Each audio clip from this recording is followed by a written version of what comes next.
Am I the jerk for refusing to continue providing free childcare for my stepdaughter? Posted by you/payingcomfortable8891. I participated in a work program with the local clerk of court's office when I was in high school. They hired me after I graduated, and I reached 30 years of service before I turned 50. With 30 years of service, you can receive your full pension at any age. I worked until my first grandchild was born, then retired to be grandma daycare. I have 5 grandchildren, an 8-year-old boy from my stepson, a 7-year-old boy from my son, a 5-year-old girl, and an 18-month-old boy from my daughter. I babysat all of them without issues or complaints.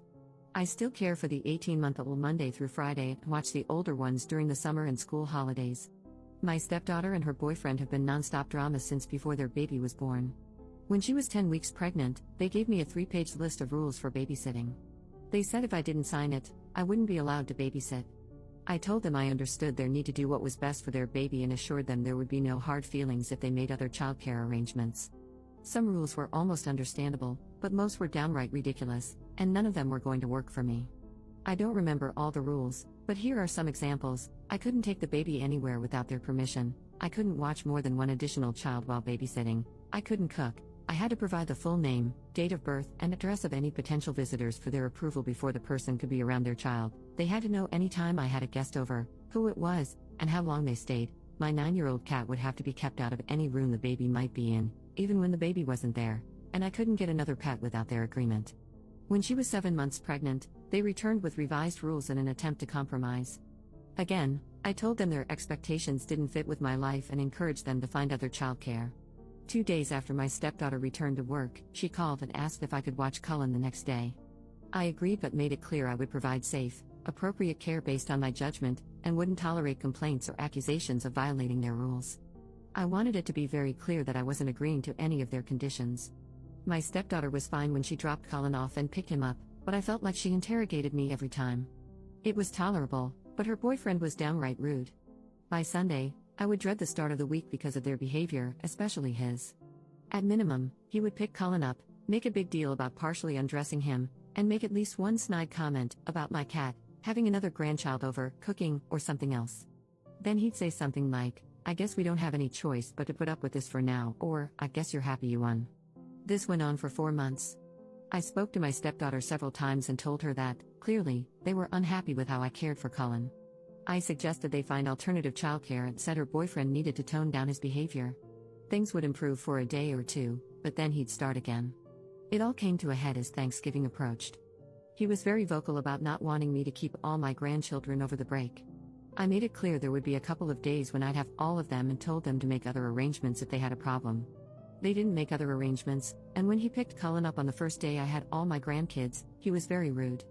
Although nothing went wrong, everyone was happy, clean, fed, and had a great day. He told Cullen he was sorry they had no choice but to leave him in an unsafe situation where he'd be neglected.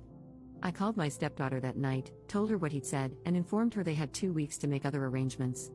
I also said she needed to handle drop-offs and pick-ups, as I would refuse to babysit if her boyfriend came to drop off or pick up Cullen. Things improved when I only dealt with her. At some point, she asked if I'd watch Cullen until January because they'd found a new childcare provider who couldn't start until then. I agreed, and everything was fine while she handled the drop-offs and pickups.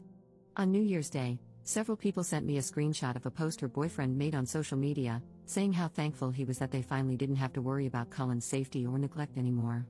He didn't name me or accuse me directly, but anyone who knows us knew I had been keeping Cullen. The post was clearly directed at me. I was just happy it was over. On Friday, she called and said their new childcare provider told her Cullen wasn't a good fit and couldn't return on Monday. She asked if I'd start babysitting him again. I told her I was sorry for their situation but didn't feel comfortable keeping him anymore. My husband and stepson think I should agree, provided Amanda handles drop-offs and pickups, because they believe her boyfriend is the real issue. My stepson also commented that I'd probably be more willing to move past this if it had been a conflict with my daughter's husband. For context, my pension is about $4,000 per month, plus continued health insurance. This accounts for about 40% of our household income.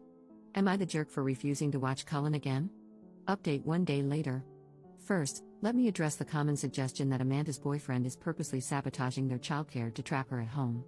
They make roughly the same amount of money and definitely can't afford to lose half their income. I seriously doubt he wants her to stay home. Second, I would never tell my stepson to find someone else to watch his child because of a simple difference of opinion. My grandson and I have a very close bond. He's the oldest, and it would break both my heart and his if he didn't come spend his holidays and summers with me. Plus, he's a huge help with the little ones when I have them all and things get hectic. I would never be so petty as to make him, and all my other grandchildren, suffer because of an adult disagreement. I sort of asked around about why they were dropped by their new sitter so quickly. Apparently, they weren't. Amanda picked Cullen up and dropped him off both days he went, and everything was lovely. He did cry quite a bit, but they expected that to improve as he adjusted to not being held as much. My husband and stepson talked to Amanda, and she said they realized they can't afford daycare. They already made the easy changes, packing a lunch, giving up fancy coffee, etc., and his dad and her mom are both contributing about $100 per month each towards childcare.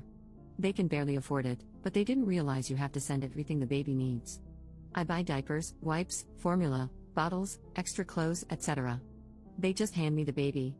They didn't realize that daycare doesn't cover all that. Also, imagine her boyfriend's surprise when he found out what the staffing ratios are in this very expensive daycare. One adult cares for 5 infants. I guess he thought someone would provide one-on-one care, along with diapers, wipes, and formula for $350 a week. My stepson relayed their almost apology. They felt overwhelmed by an infant and couldn't imagine that someone else could manage that plus other things. Cullen is going back to daycare tomorrow. Cullen's dad is selling his dirt bike, and Amanda is selling some designer clothes, handbags, and shoes to cover the cost. It'll get easier for them in 6 months when he transfers to the 1-year-old class, which is a little cheaper. Commenter: I'm so glad Op isn't backing down on this. I cannot believe she is providing everything for all the grandkids as well. Lesson well learned for the stepdaughter and her clueless boyfriend. People seldom appreciate what they receive for free.